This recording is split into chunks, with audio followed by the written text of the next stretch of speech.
বন্ধুরা, আজকে বাজার থেকে শিঙি মাছ এনেছি। অল্পই এনেছি ছেলের জন্য। শ্রাবণ মাসে আমরা খাই না, কিন্তু বাচ্চাটা জিদ করছিল, ওই জন্য অল্পই এনেছি।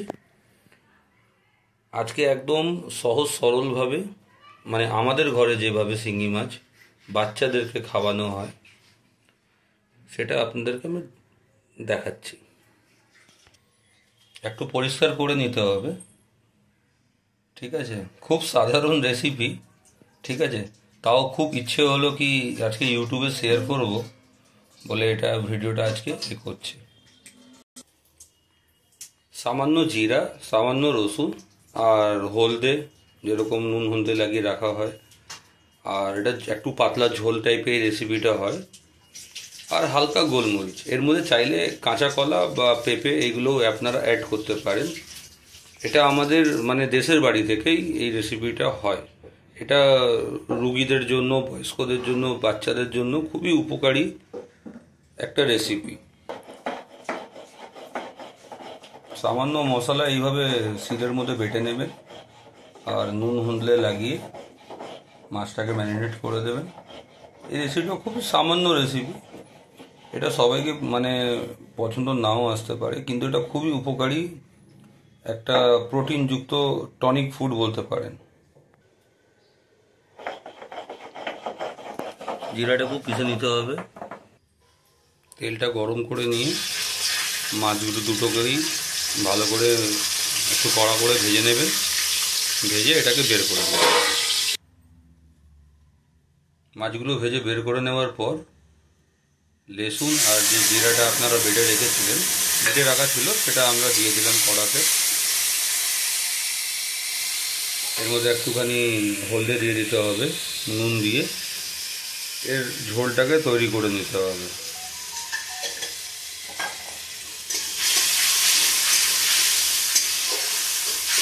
এর মধ্যে পেঁপে, কাঁচকলা এইসব অ্যাড করা যায়, কিন্তু আমার ছেলে এগুলো খেতে পছন্দ করে না, তাই জন্য সামান্য একদম অল্পতে, ও শরীরটাও একটু উইক আছে বলে একদম সামান্য পরিমাণে এটা আমরা তৈরি করছি।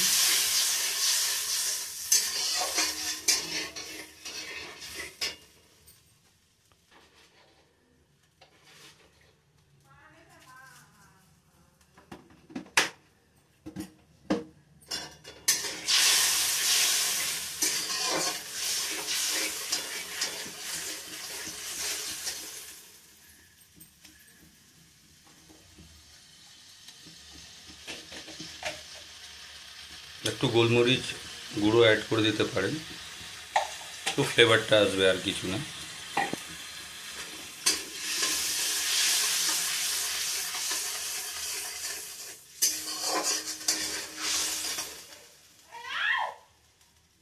অন্তত এরকম ঢাকনা দিয়ে 15 মিনিট রেখে দিতে হবে।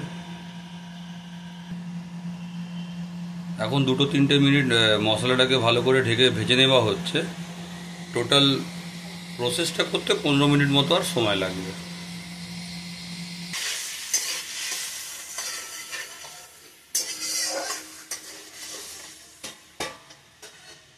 মশলাটা ভালো করে বয়েল মেরে দিয়েছে।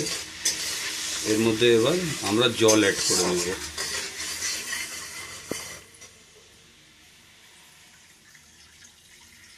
দেখে লাগছে কি জলেই রান্নাটা হচ্ছে, কিন্তু একবার ট্রাই করে দেখতে পারেন, ভালোই লাগে খেতে। এটা কিন্তু অ্যাজ এ স্যুপ হিসেবেই খাওয়ানো যাবে বাচ্চাদেরকে। ভাতের সঙ্গে তো এত পাতলা ঝোলে খাওয়া যায় না, যেরকম চিকেন স্টিউ হয় ওরকম এটা মাছের স্টিউ হিসেবে বা স্যুপ হিসেবে আপনারা এটাকে সার্ভ করতে পারেন। বয়েল এসে গেছে, এর মধ্যে এবার আমরা মাছটাকে অ্যাড করে দেবো। আর মাছটা দেওয়ার পর মোটামুটি 12-13 মিনিট মতো এটাকে একটুখানি সেদ্ধ হতে বা প্রসেসটা পুরো কমপ্লিট হতে আপনারা ছেড়ে দিতে পারেন। দেখুন 10-12 মিনিট পর এইভাবে আসবে। এটাকে আপনারা পাতলা ঝোল বা শিঙি মাছের স্টিউ বলেও করতে পারেন। এটা কিন্তু ভাতের সঙ্গে খুব একটা ভালো নাও লাগতে পারে। বাচ্চাদেরকে এমনি স্যুপ হিসেবে এটা আপনারা বা আপনারা নিজেও এটা ঘরে যদি বয়স্ক বাবা মা থাকুক বা আপনারা নিজেও ট্রাই করতে পারেন, একবার ট্রাই করে দেখতে পারেন। এর মধ্যে কাঁচকলা আর পেঁপেও অ্যাড করা যেতে পারে।